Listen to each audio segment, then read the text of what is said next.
You ever thought what it would look like to live in another time period? Well, today I'm going to be talking about all the time periods I think would be the best times to live in. And starting off, I'm going to start it off real pure and nice. I'm talking about the 80s, alright? I'm not going to lie, I think the 80s would be one of the best years to live in, you know, whether you're black, whether you're white. Hey, if it's snowing, I'm going. And I know you think I'm talking about white women, but I'm talking about cocaine. I mean, you can't lie to me. You watch all the old music videos, all the old movies, Soul Train. Everyone was having the best time of their lives. Everyone's rocking their hips, just doing all the white girl dances they could think of. They getting groovy and movie and shit. But you know what was pushing all of that? That booger sugar, brother. What do you think? They were hyped up off of it. And I bet you could ask any old person that was really from America within the last 40 years. They'll be like, man, I'm telling you, the coke back then was something special, brother. I'm telling you right now. Alright, you can put that shit in your gums and you'd be going for hours. Alright, you'd be lit off your ass. Alright, now all the coke heads in the world, they're on the corner street. They're doing the fentanyl. They're fucked, my brother. But people in the 80s, when they were on that cocaina, you know what I'm saying? Pablo had that different recipe. I'm telling you, bro. They had a different glow to them. Shout out Pablo, man. I don't know what he was mixing. I don't know what, but I'm telling you, he put his love into that. You know, he wasn't a billionaire for no reason, goddamn it. Now, another time period I think I'd love to live in is basically the Renaissance king and queen era. You know, imagine being a king in the time.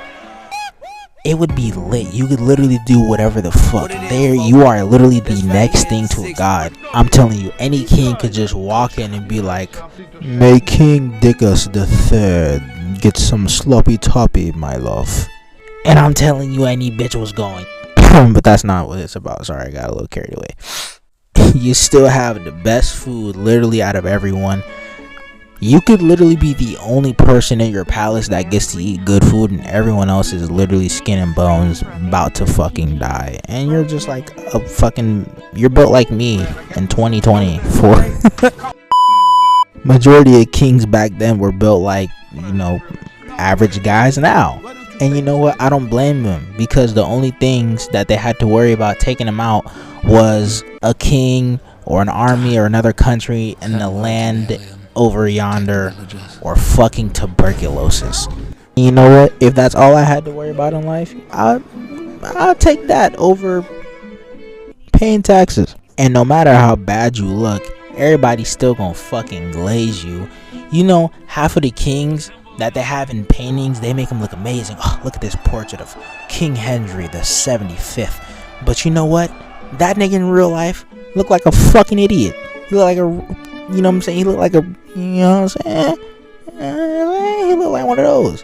And it's not my fault, but most of them pointed it out. A lot of historical figures are like, you know what?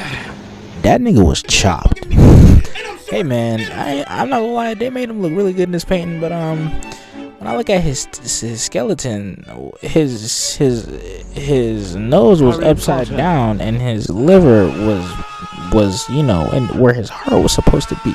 And speaking of that, I think the only thing I forgot about was incest. I don't think I would like that part. So for that reason, let's skip to the next one.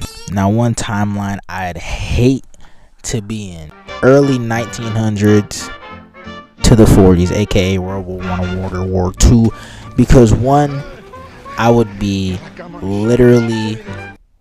nothing to anyone. Alright, first of all, I'm a black guy in 1910 to 1945. Nigga, I'm barely human. Besides that, in general, this is wartime. Two different wars and a Great Depression. Wow.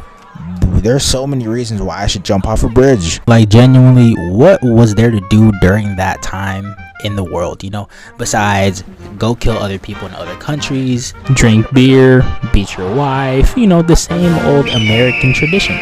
But you know what? Had I been placed in the right time between those eras, had the right complexion, just right, you know what I mean? I can't go back there with this dark skin, guys. I'm sorry. It just can't happen. And with the right amount of luck, oh my god, I'd be the greatest moonshiner in the fucking world. I'm serious. Like, that would be my way of making money back then, alright? Fuck all the bullshit. I'm not using all that credit to buy my house and car, even though I have a factory job that pays 55 cents an hour. Like, genuinely, fuck all that regular people shit. This is the perfect time to become Al Capone, alright? You know what? Fuck it. Black Al Capone. They was going hard for them Italians. Fuck it. I'll keep my skin. As long as I'm still getting you drunk, right? Bitch. You niggas would have never even known, alright? The Sopranos would have been about me, nigga. This shit would have been called The Morenos. And in the streets, they call me Richard Moreno. AKA, I don't fucking know. But you get what I mean? And I would have never gone out like Al Capone. Fuck you mean you got arrested for paying taxes? You did all that moonshine dealing and killing people and shit. Nigga was opening up soup kitchens and trying to cover up his shit, which he did, till the feds got him. You know what I'm saying? IRS don't play with nobody, nigga. You feel me? Somebody gonna have to go to the can, and it just so happened to be the big cap. Nothing you could do about it. But one era I'd hate to live in is the 1800s. Now I understand, for obvious reasons, why I wouldn't want to be in the 1800s. I don't think I have to tell you. I hope you can use context clues and by the music in the background, but at least it would have been cool to learn about American history, right guys? Oh my god, they're gonna call me a fucking Nick.